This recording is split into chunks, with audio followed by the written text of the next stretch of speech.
Assalamualaikum warahmatullahi wabarakatuh. Nama saya Maulana Ibrahim dari Universitas Mercubuana. Kali ini saya ingin mempresentasikan sebuah materi yang berjudul Pancasila dan Implementasinya.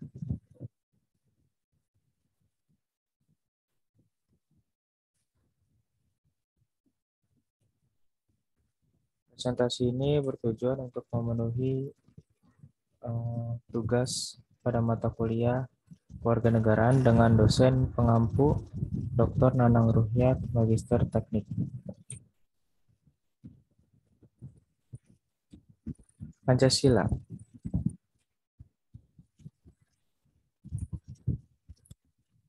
Apa sih pengertian Pancasila? Secara etimologis, pengertian Pancasila berasal dari bahasa Sanskerta yang terdiri dari dua kata, yaitu panca dan sila. Pengertian Pancasila yaitu panca berarti lima dan sila berarti dasar. Sila juga diartikan sebagai aturan yang melatar belakangi perilaku seseorang atau bangsa, kelakuan atau perbuatan yang menurut adab, sopan santun, serta akhlak dan moral. Secara terminologi, pengertian Pancasila dapat diartikan sebagai 5 prinsip dasar negara. Pasca kemerdekaan Republik Indonesia pada 17 Agustus 1945, keesokan harinya PPKI mengadakan sidang sebagai sarana untuk melengkapi alat-alat kelengkapan negara yang telah merdeka. Dalam sidang tersebut, telah berhasil mengesahkan UUD Negara Republik Indonesia, yaitu selanjutnya dikenal dengan nama UUD 1945.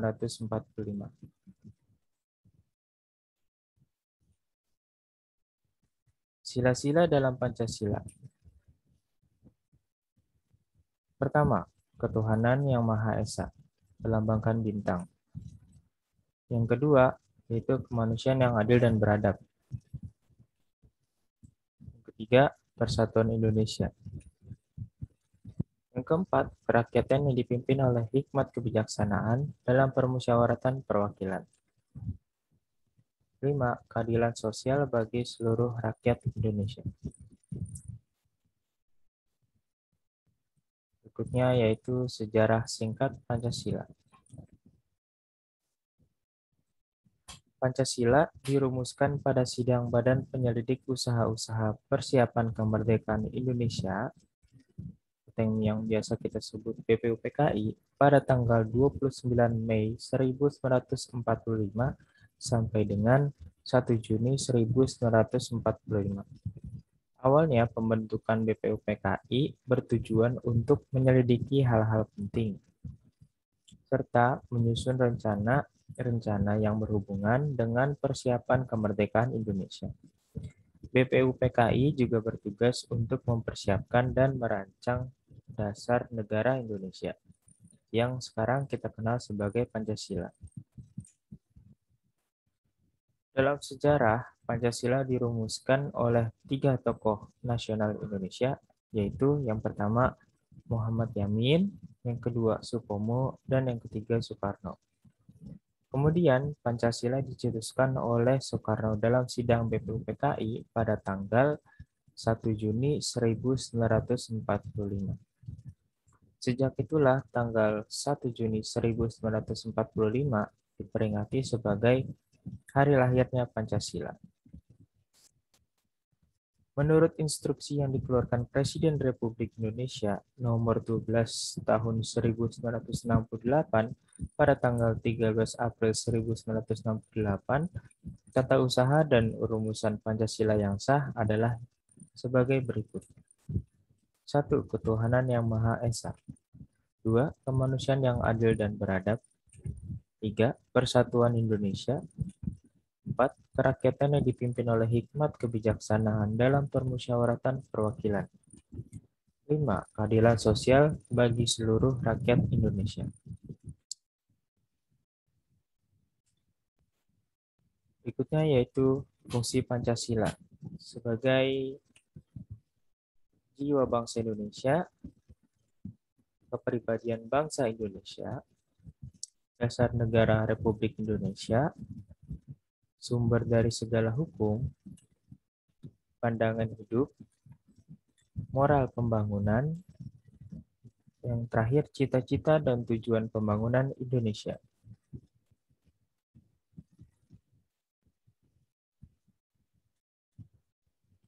Berikutnya yaitu implementasi Pancasila pada kehidupan sehari-hari.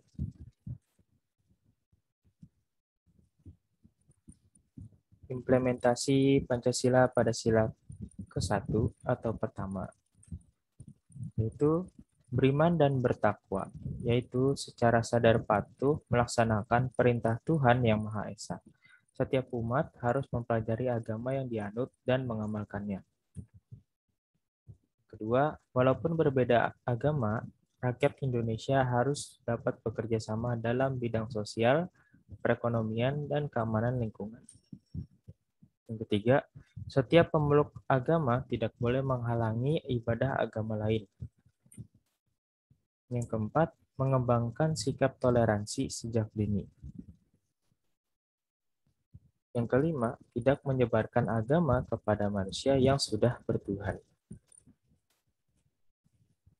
Berikutnya yaitu implementasi Pancasila pada sila kedua. Yang pertama, sesama manusia tidak boleh saling melecehkan. Yang kedua, sesama manusia punya rasa memiliki atau mau berkorban. Yang ketiga, menjaga keseimbangan antara hak dan kewajiban. Yang keempat, tidak semena-mena terhadap orang lain. Yang kelima, mengakui adanya masyarakat majemuk, melakukan musyawarah dan kompromi, mempertimbangkan moral, berbuat jujur, dan tidak curang. Yang keenam, gemar kegiatan kemanusiaan seperti contohnya donor darah, menyantuni anak yatim, dan lain-lain. Yang terakhir, yaitu mentaati hukum dan tidak diskriminatif. Berikutnya, yaitu implementasi Pancasila pada sila ketiga. Yang pertama yaitu menempatkan kepentingan negara di atas kepentingan pribadi dan golongan. Yang kedua yaitu berkorban demi negara, seperti contohnya bekerja keras, tetap membayar pajak, dan tidak KKN. Yang ketiga yaitu cinta tanah air, seperti meningkatkan prestasi di segala bidang. Bangga sebagai bangsa Indonesia, seperti percaya diri sebagai orang Indonesia.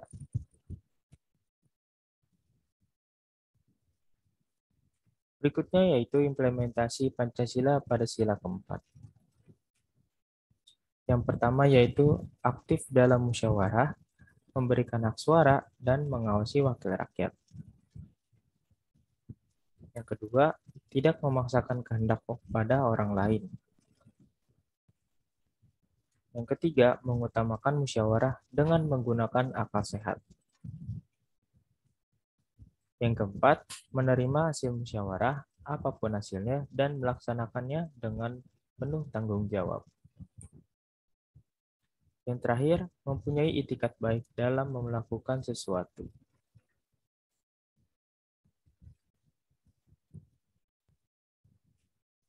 Berikutnya yaitu implementasi Pancasila pada sila kelima. Yang pertama yaitu mengembangkan perbuatan luhur seperti saling membantu dan gotong royong. Yang kedua yaitu berbuat adil dan tidak pilih kasih. Yang ketiga menghormati orang lain seperti tidak menghalangi orang lain hidup lebih baik. Yang keempat, suka memberi pertolongan, yaitu tidak egois dan individualistis. Tidak memikirkan diri sendiri. Berikutnya yaitu bekerja keras, seperti contohnya ya tidak pasrah kepada takdir Tuhan, selalu mencari dan selalu berusaha. Berikutnya itu menghargai karya orang lain. Contohnya seperti tidak membajak dan membeli produk bajakan, seperti contohnya membeli film bajakan atau beli game bajakan, produk-produk online yang istilahnya atau tidak original, itu tidak boleh. Lebih baik membeli original walaupun karya dalam negeri, karena membantu perekonomian Indonesia itu sangat penting. Perekonomian Indonesia. Dan tidak kalah juga produk Indonesia dengan produk luar, banyak yang bagus. Berikutnya, tidak merusak prasarana umum dan menjaga kebersihan di tempat umum. Seperti tidak merusak, eh, contohnya pada halte busway, tidak mencoret-coret, ya, tidak mengotori, dan tidak membuang sampah sembarangan, seperti membuang sampah di kali itu kan menyebabkan banjir. Kalau masih sering buang sampah juga kan, misalnya banjir kan, kita sendiri yang merasakan. Tapi kebanyakan warga Indonesia selalu menyalahkan pemerintah, padahal mereka sendiri yang berbuat ulah. Kayak tulang pohon, tanpa direboisasi lagi, jadi gersang, terus buang sampah, menyebabkan banjir pada saat hujan, menyalahkan pemerintah, padahal mereka sendiri yang buang sampah. Seperti itu. Ya, sekian dari presentasi yang telah saya sampaikan. Kurang lebih mohon maaf. Jika ada salah, mohon dimaafkan karena manusia letaknya salah. Wassalamualaikum warahmatullahi wabarakatuh.